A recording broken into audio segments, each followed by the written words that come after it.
자, 여러분 안녕하십니까? 우리 지난 시간에 이어서요. 챕터 1장 재정학의 연구 목적인데 재정학의 4대 질문 한번 볼게요. 6페이지 되겠습니다.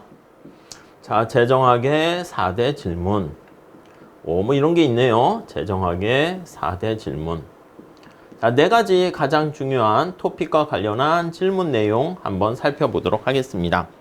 자, 거기 보시면 간단히 말하자면 퍼블릭 파이낸스라는 재정학은 경제 내에서의 우리가 지난 시간에 뭐라 그랬죠? 정부의 역할에 대해서 다루는 것입니다. 오케이, 그건 알겠는데 아니 정부가 주인공이고 어떤 역할을 하는가 그걸 살펴보는 건데 정부의 경제 활동 이건 이제 4가지 정도 살짝 봅니다. 자, 그래서 첫 번째 보시면은요.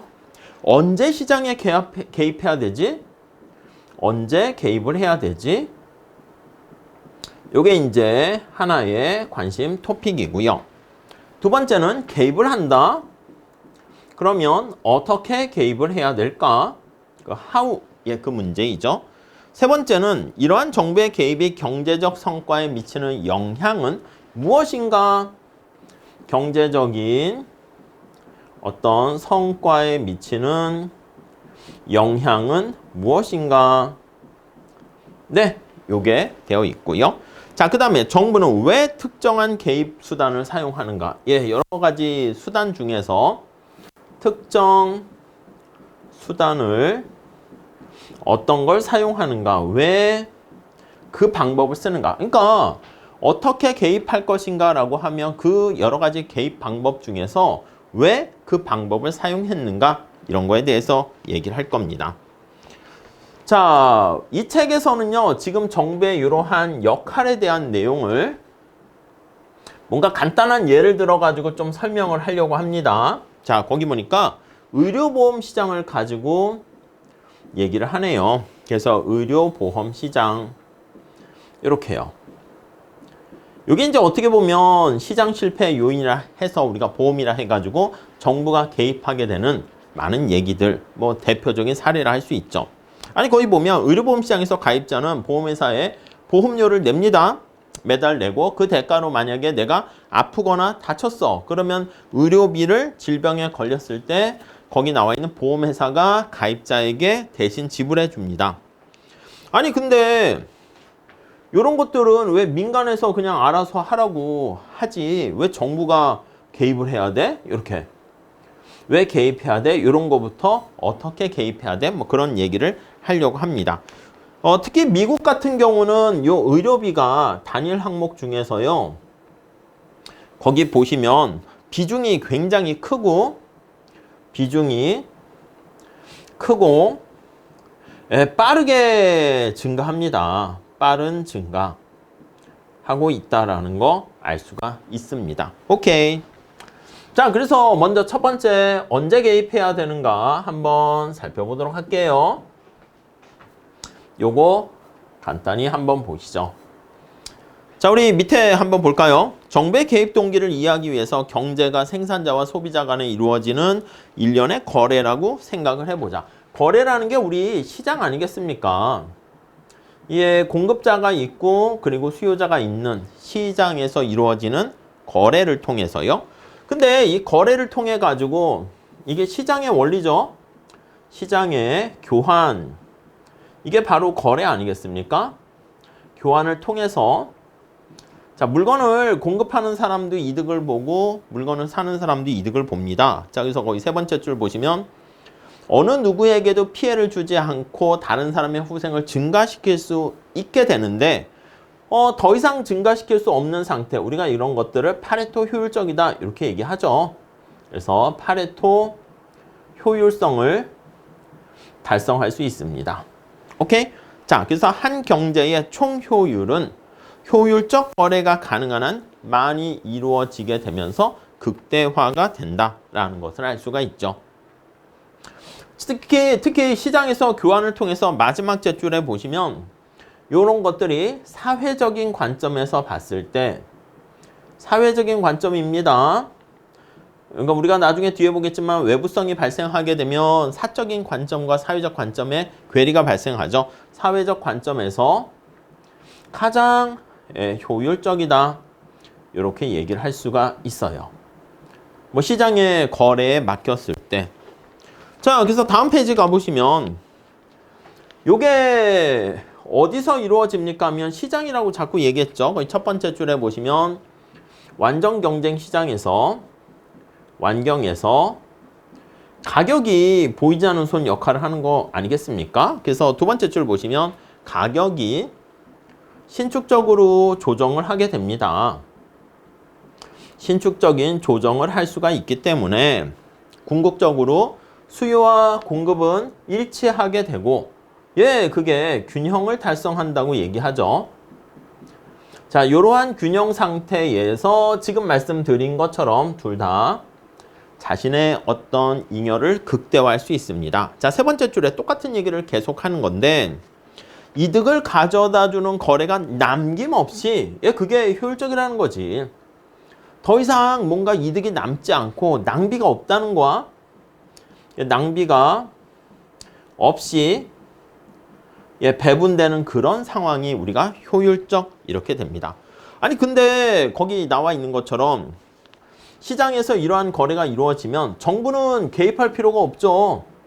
이때는 정부는 개입할 필요가 없어요. 개입에 대해서 필요가 없지.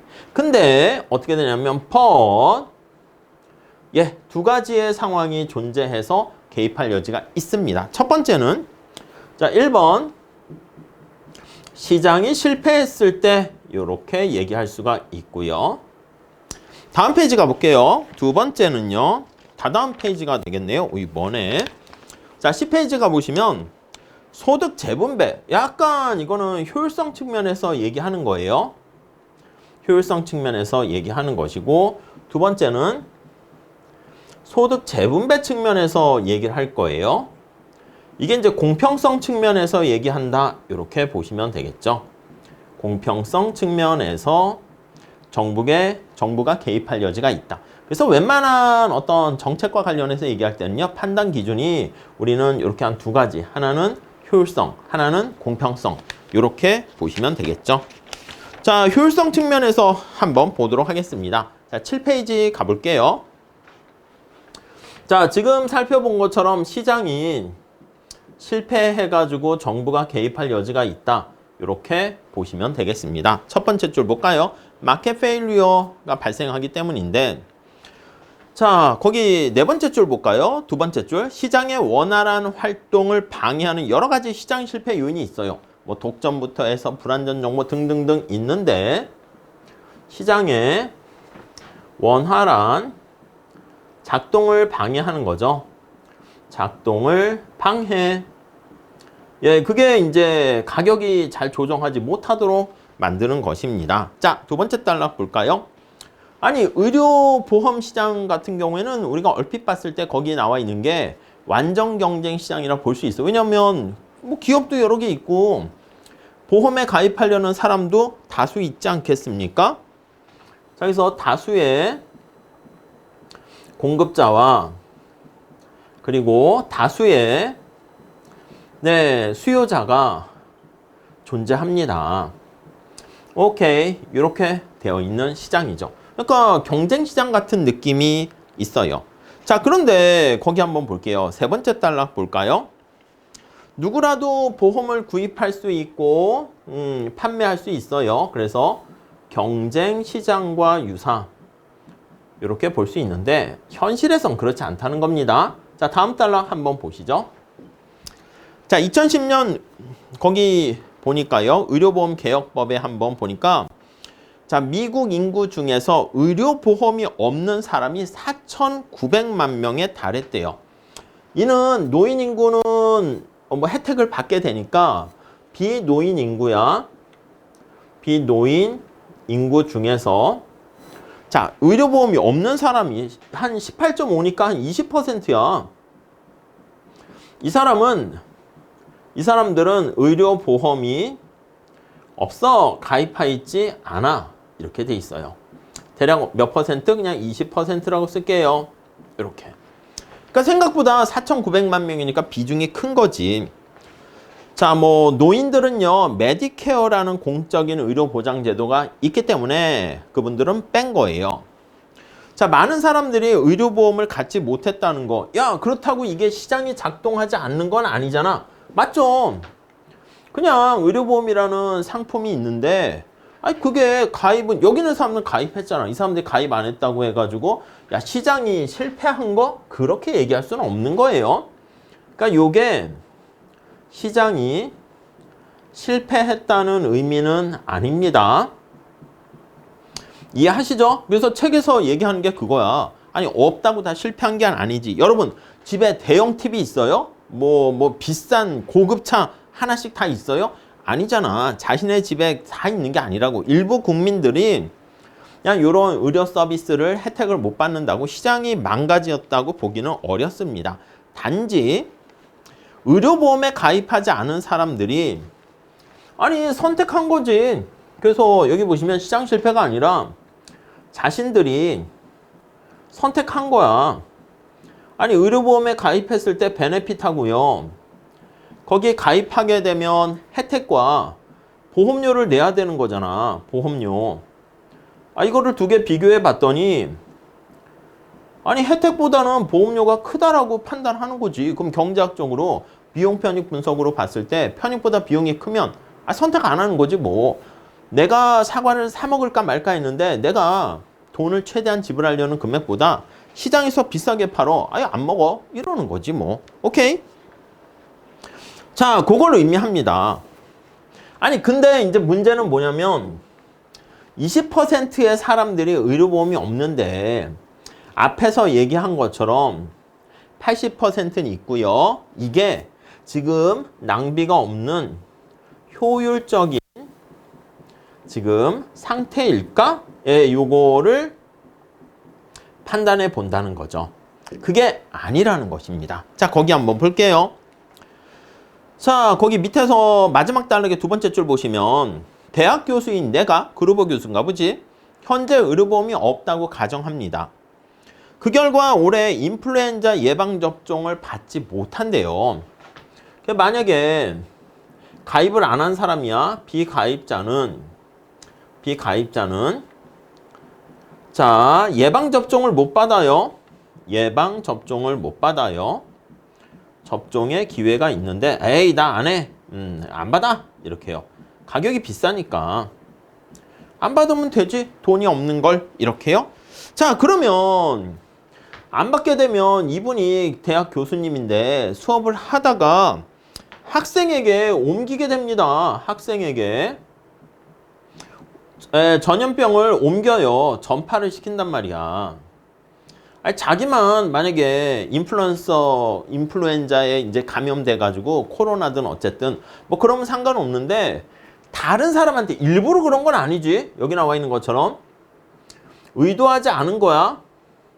일부러 좋아. 내가 이 예방접종 안 받아가지고 이거를 막 전염시켜야지 이런 의도는 나쁜 거지. 근데 거기까지 생각한 건 아니고 자기만 생각을 했는데 본의 아니게 학생들에게 옮기게 됩니다. 그러면 학생들은 어떻게 돼요? 아니 이게 지금 여기 전염병이나 병에 질병에 걸리게 되면 거기 나와 있는 것처럼 의료 비용이 증가하고 나 병원 가야겠네. 근데 학생들은 가입했다 할게요. 그래도 비용이 증가하고요. 그냥 공부를 못해요. 그러니까 학업 성적은 하락하는 거죠. 학업 성적이 떨어져. 이렇게 된다고요. 이해 가시겠습니까? 자, 그래서 따라서 그게 결론이야. 앞에서 얘기한 것처럼 아니 지금 이 상태가 과연 효율적인 상태일까? 앞에서 제가 효율적이냐라는 것은 뭐라고 그랬습니까? 그래요. 사회 전체적인 밑에서 두 번째 줄 볼까요? 사회적 총가치. 사회 전체적인 총가치가 극대화되었을 때가 우리가 효율적이라고 했는데 이 사회 전체적인 가치가 극대화됐는가? 라고 하면은 아닐 수 있다는 거죠. 자, 그래서 거기 볼까요? 단지 내 건강의 증진뿐만 아니라 내 수업을 듣는 계속 내라고 했습니다. 건강 유지, 학생들의 건강 유지, 의료비 절감, 아니면 성적 향상, 그것까지 다. 그러니까 나 자신 외에 지금 여기 말씀드린 것처럼 의도하지 않은 다른 사람에게 미치는 피해까지 신경을 써야 된다는 거지. 그래서 모든, 이게 사회니까 모든 사적인 게 아니라, 그러니까 이거는 사적인 측면에서는 사적인 개인 측면에서는 아유 됐어 난 안 받는 게 더 나아. 그게 합리적인 선택일지 모르겠지만 집단 전체 측면에서 봤을 때 집단 측면에서는 이게 바람직한 효율적인 상태는 아니라는 것입니다. 자, 그래서 거기 보시면 두 번째 줄 모든 사람들에 대한 의료보험의 총 사회적 가치가 의료보험 서비스의 생산 비용을 능가한다 그러면 아니 이거 받는데 관련된 비용보다 가치가 더 크다라고 하면 나는 의료보험에 가입하는 게 더 효율적이 된다는 것이죠. 자, 그런데 계속 얘기하듯이 다음 단락 보세요. 의료보험이 나에게 갖는 가치만을 생각할 뿐 그게 외부성 아니겠습니까? 나만 생각하는 거야. 여기 모든 집단의 가치를 생각을 안 합니다. 그러니까 우리가 이제 미시경제학에서는 보통 뭐야? 경쟁시장에서는 개인이 주어진 역할을 열심히 해서 사적인 측면에서 이득을 추구하게 되면 이게 공공의 이득으로, 공공의 이익으로 이렇게 연결된다. 이게 아담 스미스의 보이지 않는 손 아니겠습니까? 각자 여러분들은 주어진 위치에서 최선을 다하면 사회 전체적으로 공익으로 된다. 이렇게 하는 건데 아닐 수 있다는 것이죠. 자, 그래서 거기 두 번째 줄 보세요. 다른 사람에게까지 의료보험 구입이 미치는 영향을 고려하지 않게 되고 만일 내가 인플루엔자에 걸리는 것을 대수롭지 않게 생각해서 그 비용만큼 가치를 부여하지 않게 되면은 나 하나 때문에 여기 다른 사람에게 피해를 부과시키게 됩니다. 자, 그래서 내가 보험에 가입할 경우 찾았습니까? 그로 인해서 나와 내 학생을 포함하는 사회 전체가 혜택을 얻는다 해도 나는 보험에 가입하지 않습니다. 그러니까 총 사회적인 효율을 극대화시키지 못한다는 거죠. 이걸 뭐라 그런다고요? 예, 맞습니다. 네거티브한 부정적인 외부 효과 이렇게 얘기하죠. 예, 외부 효과, 네거티브한 익스터널리티 이렇게 얘기합니다. 뒤에 외부성에서 다루긴 합니다.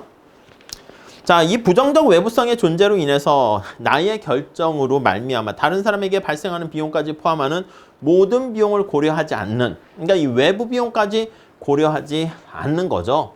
그래서 내가 의사결정할 때 이러한 다른 사람에게 끼치게 되는 외부 비용을 원래 다 감안해야 되는데 고려하지 않기 때문에 발생하는 것입니다.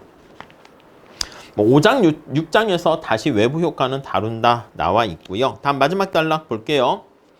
만일 경쟁적 균형이 효율을 극대화하는 결과를 가져오지 못한다면 정부 개입을 통해 가지고 효율성 제고의 잠재적 가능. 그러니까 만약에 이러한 효율적인 상태가 아니라면 따라서 그냥 알아서 시장에 맡겼더니 만일 지금의 상태가 비효율적이라면 여러분 우리 비효율적이라고 하면 이게 뭐라고요? 파레토 개선의 여지가 있는 거야.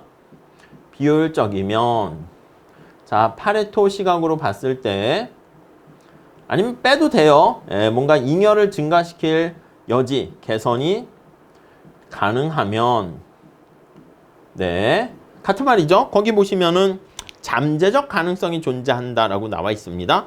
정부는 나의 비용과 편익뿐만 아니라 다른 사람의 비용과 편익까지 고려할 수 있기 때문에 사회적 비용과 사회적 편익을 더욱 정확하게 비교할 수 있다. 그러니까 여기 모든 사람들이 다 반영된 거 이건 사적인 이렇게 했는데 이건 뭐라고요? 사회적인 측면에서 편익과 사회적인 측면에서 비용을 고려해야 되는데 이 사적인 측면에서 편익 비용과 사회적인 측면에서 편익 비용이 괴리가 되는 거지. 그렇기 때문에 이걸 일치시키도록 정부가 개입할 여지가 있다.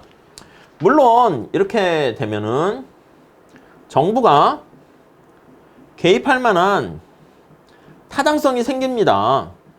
타당성이 있어요. 그래서 이제 개입할 만한 필요 조건이 성립한다. 그렇게 얘기합니다. 그런데 거기 나와 있듯이 맨 마지막 줄에 또 한 번 비꼽니다. but 정부가 개입해서 오히려 상황을 망가뜨릴 수 있어. 그래서 정부 실패의 가능성이 존재하기 때문에 거기 보시면 반드시 효율성을 제고시킨다고 볼 수는 없다. 이렇게 끌고 갑니다. 자, 의료보험 가지고 지금 간단하게 얘기했고요.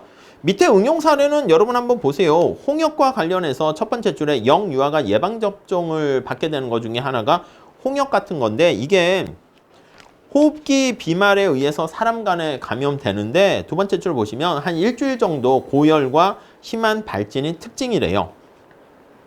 60년대는 거기 보니까 연간 300, 400만 건이 발생해서 500명이 사망하고 근데 예방 백신이 생겼습니다. 그래서 이제 사망하는 사람들은 이제 거의 없어지게 되었는데 다음 페이지 가보시면요. 아니 근데 1989년에서 91년 사이에 거의 박멸됐다고 생각했던 이 홍역이라는 게 다시 창궐하기 시작했고요. 123명이 사망했습니다.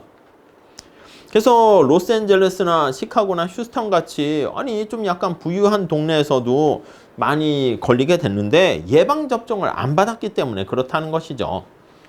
이거랑 똑같지. 그러니까 예방접종을 안 받아서 나 하나쯤이야 이렇게 하다 보니까 자신은 이제 예방접종 안 받았잖아. 근데 그게 다른 사람한테 다른 애들한테 홍역에 걸릴 위험을 증가시키게 되네요. 자, 그래서 아니 왜 사람들이 예방접종을 안 하는 거야? 거기 한번 내용을 보니까 돈 때문이야? 이렇게 할 수 있는데 예방접종을 안 받은 이유가 자, 세 번째 단락 볼까요? 많은 수의 부모들이 자녀들이 예방접종 아유 안 돼 이렇게 했단 말이야. 1998년에 어떤 영국에 거기 보시면 랜싯 저널에 실린 논문이 있는데 그 논문을 보니까 아동이 이 홍역 예방 접종을 받잖아? 그러니까 자폐증과 뭔가 밀접한 관련이 있다 이런 연구가 나온 거야.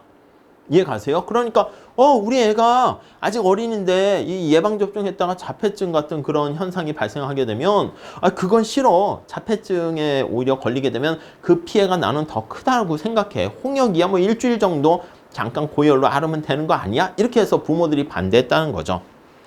근데 후속 연구를 보니까 이 연구가 잘못됐다는 거야. 그러니까 연구 하나가 잘못돼가지고 많은 사회에 미치는 효과가 잘못됐다는 거에 뭐 대표적인 사례라고 볼 수도 있는데 2010년까지 거기 보시면 많은 연구들이 아니야 자폐증과 아무 상관없어 라는 연구들이 나오면서 이 주장은 완전히 오류다라고 하면서 편집자 입장 표명과 함께 해당 논문이 공식적으로 철회됐습니다. 그러다 보니까 이제 예방접종을 받아야 되는데 그럼에도 불구하고 예방접종을 받지 않는 게 이제 습관이 된 거야. 이게 뿌리 내려가지고요. 거기 보니까 아직까지도 계속 잘 받지 않는 모습을 보이더라 라는 게 거기 나와 있습니다. 예, 참고로 한번 보시면 될 것 같습니다. 자, 다음 페이지 한번 가보시면 10페이지에도 뭐 그런 얘기가 나와 있어요. 첫 번째 줄에 낮은 예방 접종률, 그래서 물리적으로 또 부정적인 외부 효과뿐만 아니라 재정적으로도 부정적인 외부 효과를 야기해요. 그러니까 지금 얘기한 것처럼 전염병이 더 퍼져나가게 되면 다른 사람한테도 이렇게 예방접종 뭐 안 받은 사람들이 많이 피해를 보게 되니까 그 금액도 만만치 않더라라는 게 거기 나와 있고요. 그래서 디즈니랜드에서 거기 보시면 홍역이 발생하게 되면서 캘리포니아라든가 등등등 최근의 얘기가 거기 나와 있는데 나머지들은 한번 그냥 우선 보시면 될 것 같습니다. 그래서 여러 가지 거기 밑에서 6번째 줄 보십니까? 이런 전염병 같은 경우는요. 거기 집단 면역이라고 되어 있네. 다 같이 예방접종을 받아야지 이게 곧 집단 면역 수준까지 올라가야지 이러한 홍역이나 코로나나 이게 박멸이 되는데 거기까지 못 가게 되면은 해결이 안 된다는 거 알 수가 있습니다. 자, 그러니까 정부가 밑에서 두 번째 줄 보세요. 공중보건을 책임지는 것과 개인의 선호와 이제 균형을 잡는 게 중요하죠. 야, 나는 받기 싫어. 야, 나는 자폐증과 관련 없다고 했는데 왠지 불안해. 그럼 자신의 선택, 그거와 정부의 공중보건에 대한 그런 것들에 대한 밸런스를 맞추는 거. 예, 그거를 이제 잘 해야 된다 보시면 되겠습니다. 그래서 첫 번째는요, 우리가 시장 실패 측면에서 우리가 살펴봤고요. 두 번째는요, 소득 재분배 측면에서 한번 논의를 해보려고 합니다. 소득 재분배. 자, 첫 번째 줄 볼까요? 정부 개입의 두 번째 이유는 소득을 재분배하는 거와 리디스트리뷰션입니다. 사회 내 한 소득 계층으로부터 자원을 다른 계층으로 이전하는 겁니다. 파이가 있으면 이걸 어떻게 나눌 것인가 이렇게 되는 거지. 그래서 이런 식으로 해서 저소득층이 가져가는 거를 더 좀 이렇게 늘리는 뭐 이런 겁니다. 자, 그래서 파이에 비유할 때 이 파이의 크기는 파이의 크기와 관련한 거 어떻게 하면 최대한 크게 만들까? 이거는 효율성과 관련돼 있는 것이고요. 효율성의 문제이고, 그렇죠? 낭비 없이, 재료의 낭비 없이 가능한 한 파이를 크게 만드는. 자, 그게 아니고 여기서는 파이를 크기에 초점에 맞추는 게 아니라 파이를 어떻게 분배할 것인가, 예, 관련된 문제입니다. 그래서 분배로 구성원에게 어떻게 배분할 것인가 이렇게 보시면 되겠습니다. 파이 조각을 나눌 것인가. 오케이. 자, 다음 페이지 한번 가보시면 11페이지.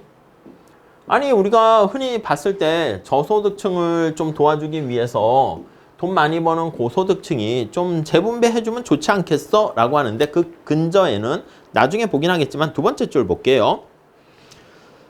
자, 거기 보시면 부자가 1달러 소비하는 거, 부자에게 1달러의 가치라고 할게요. 가치와. 그러니까 부자가 1달러를 얼마나 소중하게 생각하는가와 가난한 사람이 빈자가 1달러를 얼마나 소중하게 생각하는가 이렇게 보면 당연히 어떻습니까? 한계 효용 체감의 법칙에 따라서 아니 가난한 사람에게 1달러가 훨씬 더 소중하게 생각한다고 똑같은 돈일 수 있겠지만 그게 밑에 전제로 깔려 있는 겁니다.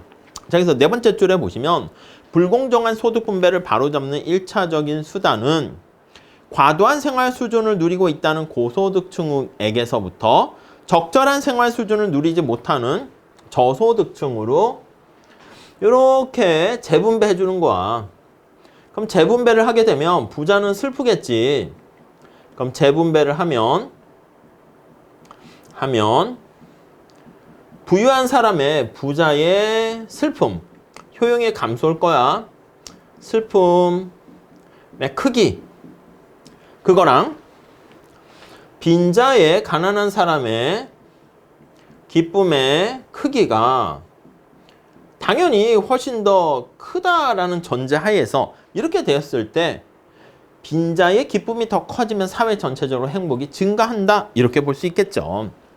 네, 그게 거기 나와 있습니다. 예컨대 미국의 의료보험 미가입자가 70%는 가계소득이 5만 달러 미만에 미치지 못하는 빈자들이 많습니다. 그래서 고소득층 가입자로부터 저소득층 의료보험에 가입하지 못하니까 앞에서 얘기한 것처럼 이 재분배한다는 것도 마찬가지로 의료보험의 보험이라는 상품에 가입을 하지 못하는 거야. 그러니까 이게 재분배를 하게 되면은 의료보험 상품을 부자는 필수제에 가까운 거니까 그대로 구입을 할 수 있고요.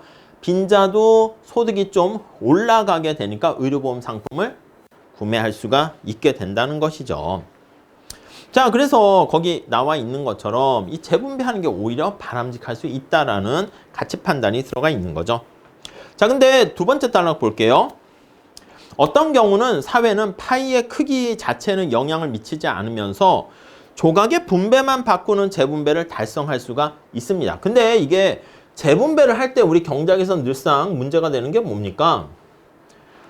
이 과정에서 이걸 반대하는 사람이 어디 있겠어요? 근데 재분배 과정에서 후생 손실이 발생한다고요. 재분배 과정 속에서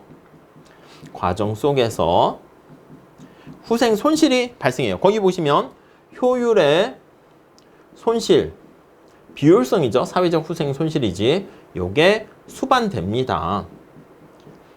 오케이? 이해 가시죠?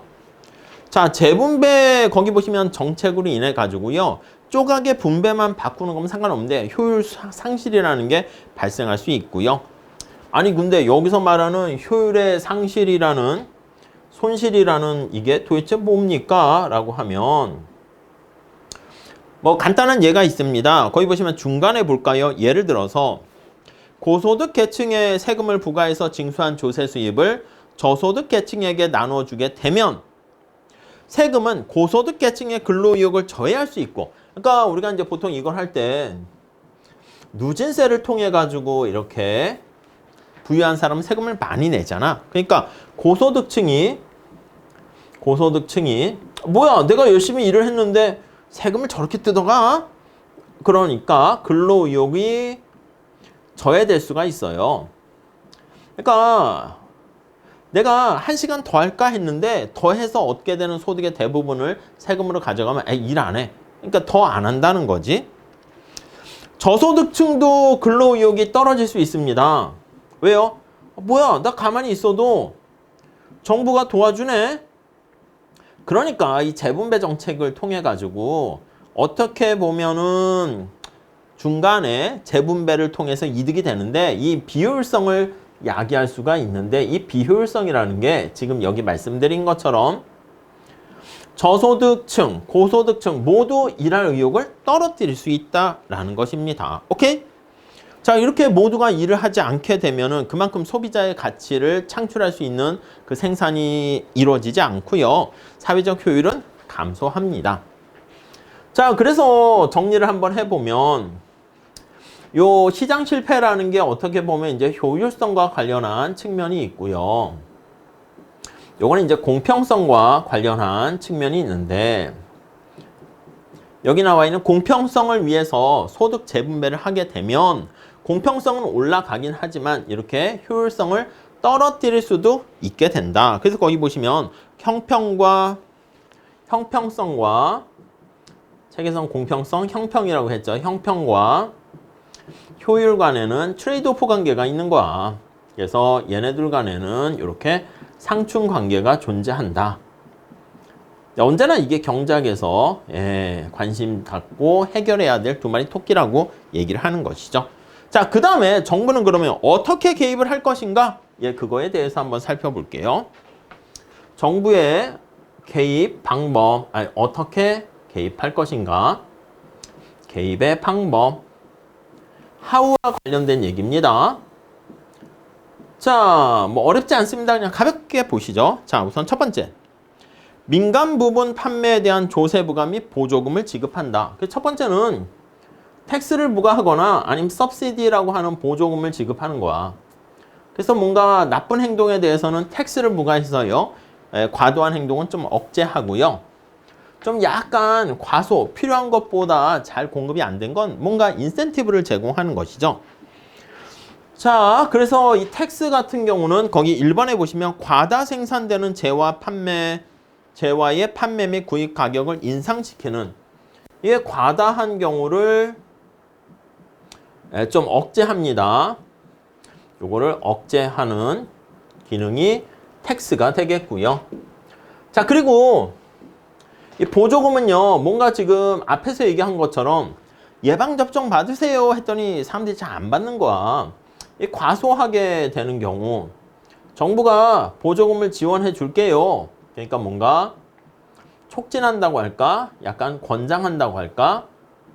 네, 그런 방법이 보조금이다 라고 보시면 되겠습니다. 자, 여기서 밑에 의료보험 있잖아, 의료보험. 저소득 가구에 대한 의료보험 가입 비용을 보조해 주는 거야. 의료보험 가입할 때 정부가 돈을 지원해 주겠습니다. 이렇게요. 자, 그래서 요거 보시면 예를 들면 의료보험에 대한 비용을 지원해 주는 겁니다. 이것도 당연히 보조금도 새롭게 보조금을 만들 수도 있고요. 이 조세 체계 안에서 아니면 마이너스 텍스라고 보시면 돼. 거기 밑에 보시면 세액공제라는 거니까 음해조세라고 해도 되고요. 음해조세. 아니면 세액공제, 텍스 크레딧 해가지고 아니 세금 받을 거를 안 받는 거야. 그러면 아니 원래 세금을 내야 되는데 안 내게 된 거니까 보조금을 받은 거랑 같은 효과가 되겠죠. 그래서 세법 테두리 내에서 작용을 할 수가 있고요. 자, 이거는 이제 앞에서 말씀드린 것처럼 가격에 영향을 미치는 겁니다. 그래서 우리 앞에 다시 보시면 거기 첫 번째 줄 굵은 고딕으로 되어 있죠. 가격 기구를 이용하는 것입니다. 시장의 가격 기구에 요거를 활용하는 거예요. 그래서 시장 원리를 이용하는 것이다 라고 보시면 되겠고요. 자, 마켓 어프로치를 할 수 있고, 다음 두 번째, 민간 부문 판매 및 구입의 제한 및 의무화. 그러니까 의무화 시키는 겁니다. 이렇게 판매와 구입 이런 제한 또는 의무화. 그래서 판매와 또는 구입하는 거에 대한 강제적 제한 또는 의무. 안 돼. 이렇게요. 의무화를 통한 강제. 이렇게 방법이 있겠죠.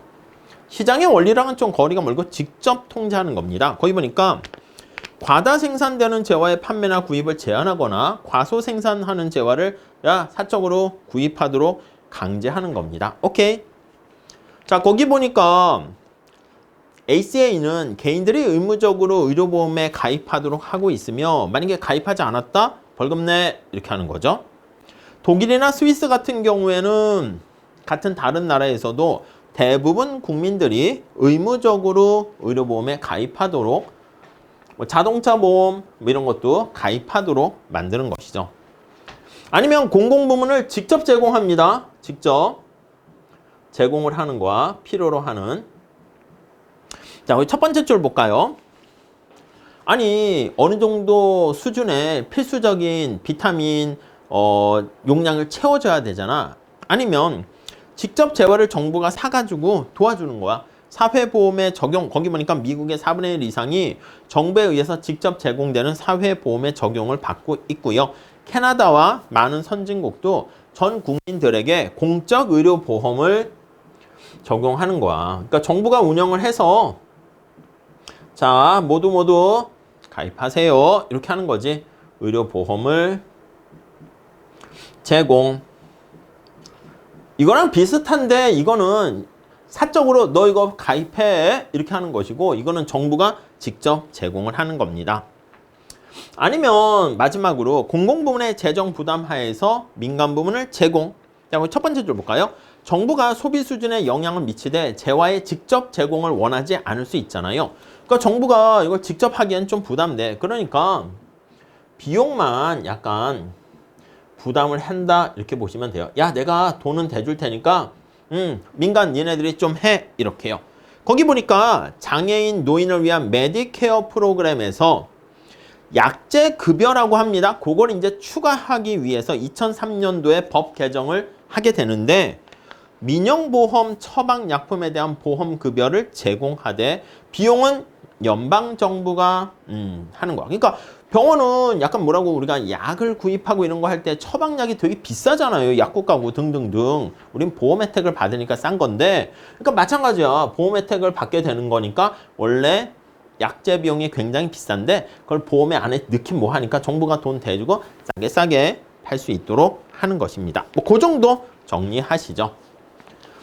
자, 지금 본 건 정부가 개입했어. 어떤 방식으로 개입할까? 직접 의무화하거나 강제하거나 직접 제공하거나 비용을 대거나 아니면 텍스나 보조금을 통해서 가격에 영향을 미쳐서 개입하는 방법이 있겠습니다. 자, 그 다음 이제 볼 거는 뭐냐면 정부가 개입을 했는데 개입에 대한 영향은 어떻게 되는가? 네, 경제적 결과에 미치는 영향 이걸 볼 겁니다. 자, 첫 번째 줄 보시면 정책 결정자가 고려하고 있는 각 정책 대안의 함의를 이해하고 있어야 되는데 이게 세 번째 질문이 되는 거죠. 자, 거기 세 번째 줄 보시면 자료를 수집하고요. 통계 모형을 개발하게 되는 실증적 재정학. 이 실증 재정학과 관련된 거예요. 그래서 우리가 실증 연구 이렇게 보시면 되는데 자, 이 영향에 미치는 걸요. 거기 보니까 직접 효과와 간접 효과 이렇게 해서 설명을 하고 있습니다. 직접 효과라는 건 뭐야? 한번 볼까요? 다이렉트 효과 한번 봅니다. 자, 거기 볼까요?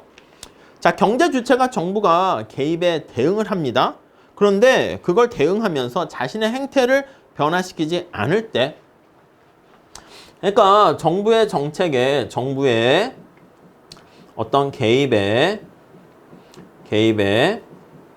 경제 주체가 뭐 소비자나 기업들이 주체가 행태가 그대로야 변하지 않아요. 그냥 불변일 때.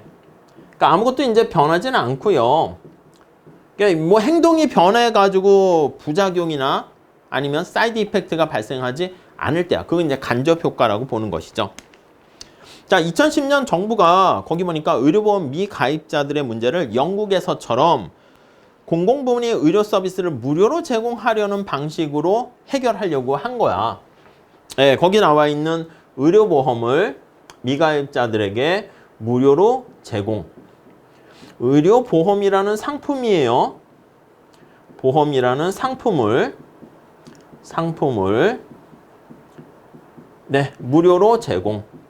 아니 무료로 제공하니까 다른 거에는 뭔가 영향을 미치거나 그런 건 아닐 수 있잖아. 근데 거기 보시면 4,900만 명의 의료보험 비노인 인구에서 4,900만 명이 의료보험에 가입 안 했다고 그랬죠. 자, 근데 연평균 2,500달러의 진료비가 발생하는데 연간 1,250억의 달러를 지출하는 걸로 계산이 됐어요. 근데 무료로 제공하는데 이게 다음 페이지 13페이지 가보시면 연방정부 예산의 3.5%밖에 안 됩니다. 비용 지출이 좀 작아. 지출 비중이 작아요. 그러니까 뭐 할만하다 이거지. 비중이 작아. 그러니까 어떤 영향을 미치지도 않고요. 그래서 의료보험의 사각지대를 해결할 수 있다는 것이죠. 자, 반면에 직접 효과 말고 간접 효과가 생길 수도 있는데 이것도 봐야 된다는 거죠. 도대체 간접 효과는 무엇입니까? 보면요. 자, indirect effect라는 것은 정부의 개입에 따라서 경제 주체가 그들의 행태를 변화시킵니다. 그러니까 정부가 개입을 했잖아. 그럼 여기서는 그냥 경제 주체 행태가 불변이었어. 근데 여기서는 행동이 변화하는 거야. 거기에 대응을 해서. 오케이? 한번 볼게요.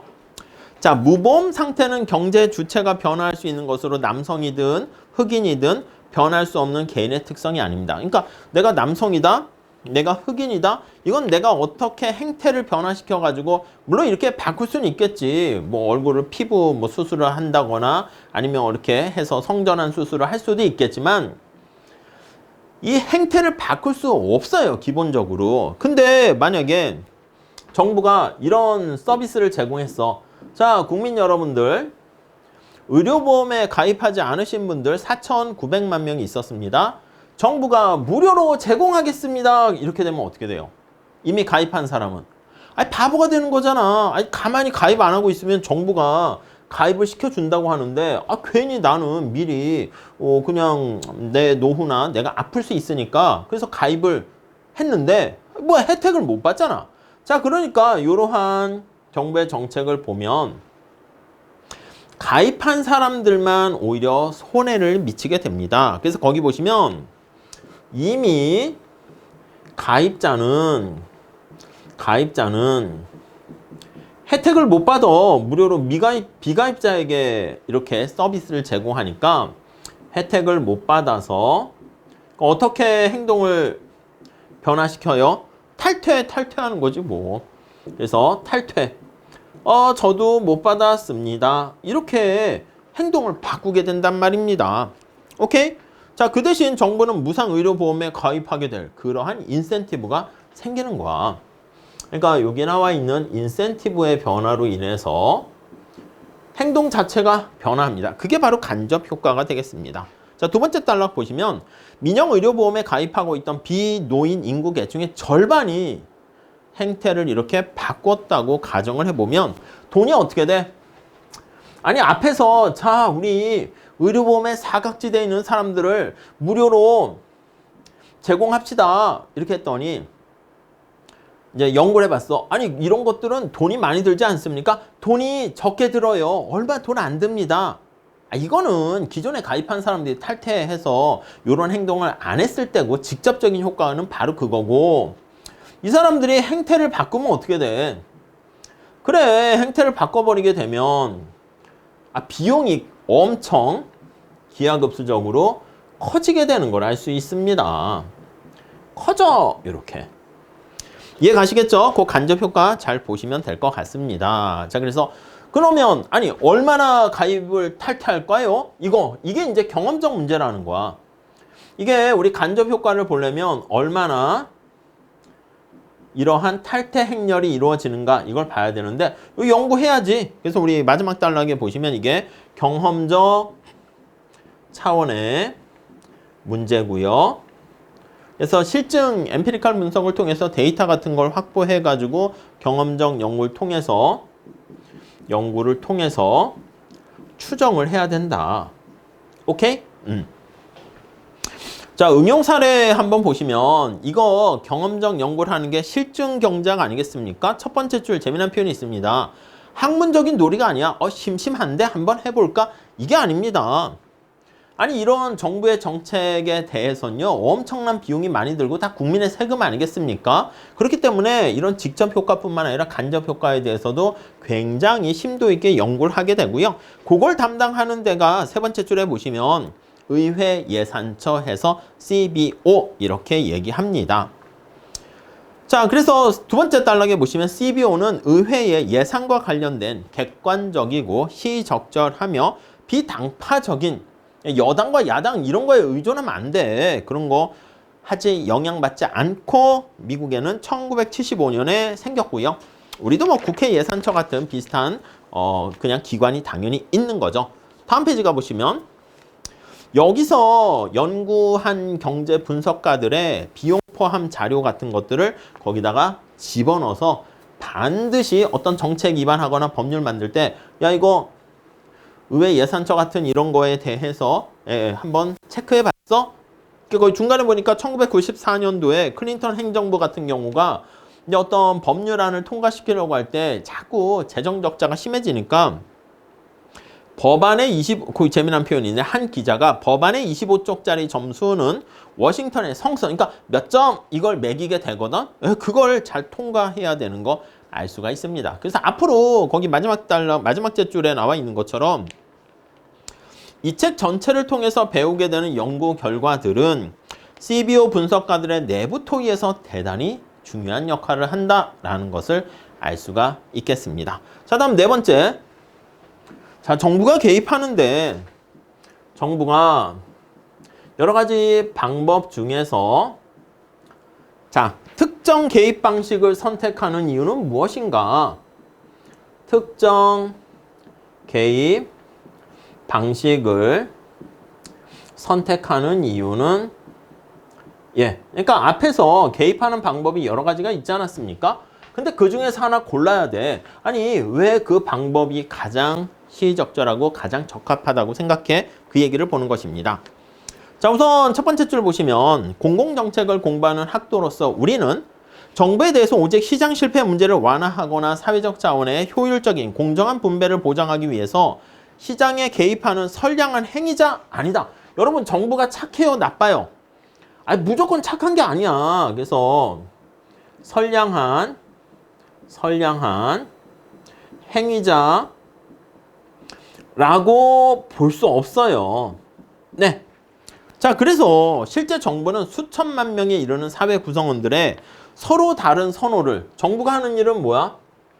그렇잖아요. 대한민국에 어떤 정책을 세운다 그러면 아니 엄청나게 많은 사람들이 다 의견이 다 다르다니까. 선호도 다르고요. 제각각이야. 우리가 생각할 때 어떤 정책을 쓰면 이걸로 그냥 끝 이런 게 없어요. 자, 그래서 거기 보시면 사회 구성원들이 다 달라요. 그래서 거기 보시면 서로 다른 선호를 다 가지고 있어요.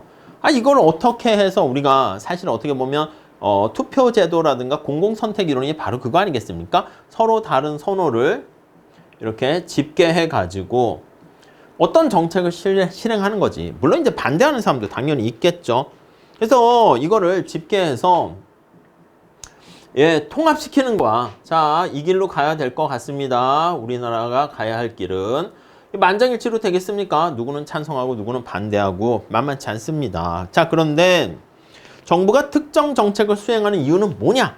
이렇게 뭐 의사를 많이 뽑는다, 의료 개혁을 한다, 아니면 의료보험 제도를 바꾼다, 국민연금을 어떻게 한다, 다 그런 겁니다. 그런 특정 정책을 골라가지고 이런 개입 방식을 선택하는 이유는 뭐냐? 그걸 보고 있습니다. 자, 거기 보시면 두 번째 질문과 관련이 있다고 나오는데 밑에서 세 번째 줄 규범적 질문으로서 아니 그러니까 이건 사람마다 생각이 다르기 때문에 우리가 실증적인 그건 약간 어떤 팩트에 대해서 얘기하는 거죠.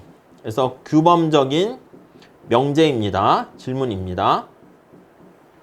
자, 거기 보시면 현실이 어떠해야만 하는가? 여러분, 규범경제학이라는 게 우리가 뭐뭐에 대한 당위에 대해서 얘기하는데 당위라는 게 가치 판단이 들어가서 과연 어떻게 돼야 해? What should be? 이렇게 되는 겁니다. 뭐뭐 해야만 한다. 이게 당위명제라고 하죠. 이해 가시겠죠?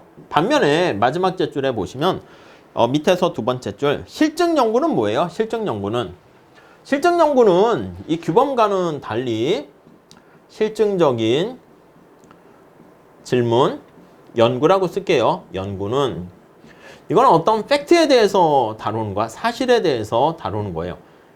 What is 이런 거야. 지금이 어떤 상황이야? 거기 현실이 왜 그래? 지금 현실의 상태가 왜 지금 이 지경이야? 왜 이래?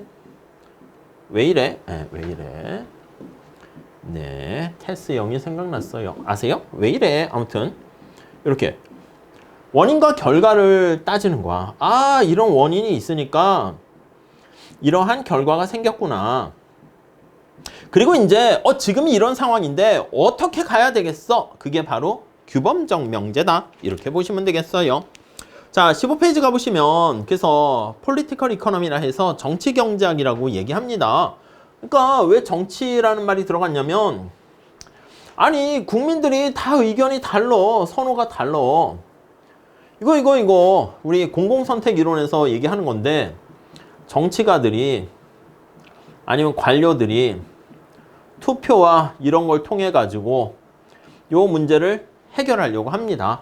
그래서 이런 것들을 정치경제학 이렇게 얘기합니다. 이해하시겠죠? 네, 이 정도 봐주시고요. 자, 두 번째 줄 정부는 국민들이 원하는 게 무엇이며 국민들이 요구에 부합하는 정책은 무엇인가? 네, 그래서 여러분 아니 내가 정치가로서 당선되는 게 제일 중요한 거 아니야? 투표라는 게 제일 중요한 거 아니야? 그러니까 어떻게 해야지 내가 국회의원, 대통령에 당선될까요? 아니 국민들이 원하는 거를 잘 봐야지. 국민들이 무엇을 원하는가? 요구사항 이거에 귀를 기울여야 됩니다. 그러니까 사실 우리가 보면 이상한 정치인들이 막 당선되고 그러면 어쩔 수 없어. 이상한 국민들이 이상한 사람을 뽑았으니까 그렇게 되는 거지 뭐. 아무튼 그렇기 때문에 정치인들은 당선되기 위해서 투표라는 제도를 통해서 국민들이 무엇을 원하는가 그런 것들에 계속 귀를 기울이게 되고요. 자, 근데 거기 나와 있는 것처럼 네 번째 줄 자, 민간 시장에서 후생 극대화를 이루는데 장애가 되는 다수의 시장 실패 요인이 존재하는 거랑 마찬가지로 자, 부적절한 정부 개입을 이끄는 다수의 시장 정부 실패도 존재합니다. 앞에서 본 것처럼. 자, 그래서요, 정치가들은 아주 다양한 입장과 압력을 고려해야 되는데, 앞에서 얘기한 것처럼 정치가가 고려해야 될 사항이, 효율성과 공평성, 그것만 고려하는 건 아니지. 그래서 효율성과 형평성, 요거 이외에 많은 것들이 있습니다. 형평성 이외의 기타 다양한 요인들을 고려해야 됩니다. 오케이? 이해 가시겠습니까? 이렇게 보시면 되겠습니다. 자, 그래서 거기 보시면 두 번째 단락 볼까요? 아주 유사한 국가들 사이에 다양한 형태의 의료보험 제도가 운영되는 것을 보면, 아니 여러분, 아니 미국이나 캐나다나 등등 영국이나 보면 위치가 비슷하거나 아니면 같은 소득 수준이나 경제 규모가 비슷하면 어떤 제도도 비슷하게 가야 될 거 아니겠습니까? 효율성과 공평성 생각했을 때.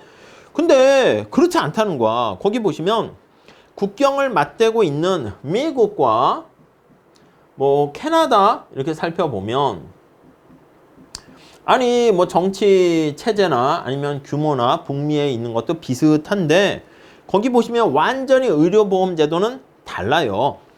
거기 보니까 미국과 여러 면에서 비슷한 캐나다가 공적 의료 보장 제도를 운영하는 마당에, 캐나다는 이렇게 공적인 의료보험 제도를 운영을 하는데, 자, 미국은 어떤 방식을 쓴다? 거기 보시면은 민영의 의료보험을 의존합니다. 민영의 방식으로 운영을 합니다. 아니 왜 그러지? 그러니까 효율성과 공평성만 따지는 게 아니라 국민들의 다양한 어떤 철학이나 방향이나 등등 그런 거에 의해서 달라지게 되네요. 그리고 또 영국 정부가 국민들에게 포괄적인 무상의료를 제공하는 반면에 또 독일 같은 경우에는 강제 적용하는 사회보험을 운영합니다. 자, 그래서 앞에서 얘기한 것처럼 언제 개입해야 하는가라는 첫 번째 질문으로 되돌아갔을 때 우리는 정부 개입을 권고하기 전에 다뤄야 할 추가적인 고려사항이 있게 된다는 것입니다. 그래서 현실적으로 정부는 문제를 정말 감소시키거나 해결할 수 있을까? 아니면 정부의 실패가 문제를 더 악화시키지는 않을까?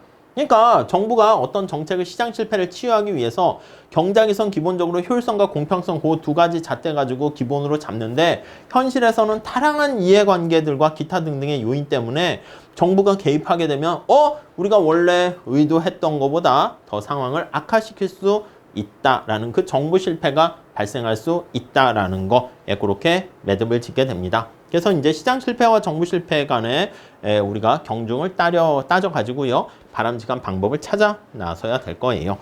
자, 이렇게 하시고요. 다음에 2절에는 왜 재정학을 연구하는가 해서 미국과 세계 각국 정부에 대한 여러 가지 사실들에 대해서 있는데, 그거는 다음 시간에 같이 공부하도록 하겠습니다. 감사합니다.